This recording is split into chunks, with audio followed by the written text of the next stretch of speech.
перевіряють у людей документи.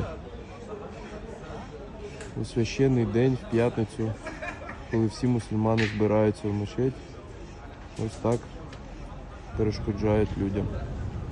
Сьогодні до і під час проведення п'ятничної молитви в нашій мечеті Головного офісу Духовного управління невідомі люди у військовій формі перед воротами мечеті здійснювали перевірку документів у всіх прихожан, які прямували на молитву, а серед них багато різних людей, в тому числі це і мусульмани, воїни, які захищають нашу країну.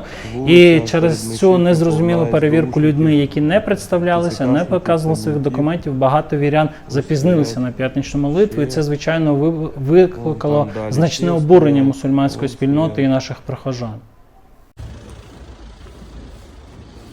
Коли ми почали питати, добре, а де ваш наказ, дайте підставу, і ви знаєте, що я є муфтієм мусульман України, якщо хтось не знає, я є муфтієм, тому я вас запрошую, ми можемо поговорити, і без питань кожен вірянин, який прийшов до нашої мечеті, він зможе вам показати ці документи, але без підстав, і ми не знаємо, хто це робить і для чого це роблять, відмовляються давати нам коментар і просто перевіряти.